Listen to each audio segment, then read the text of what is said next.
Mabubulok ka sa kulungan at pagbabayaran mo ang lahat ng krimen mo.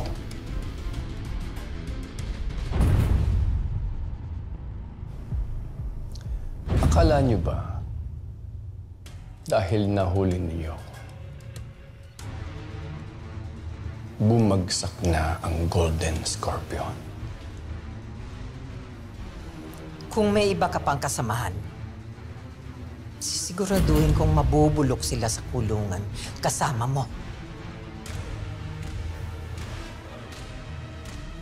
Hindi mo kilala ang totoong kalaban.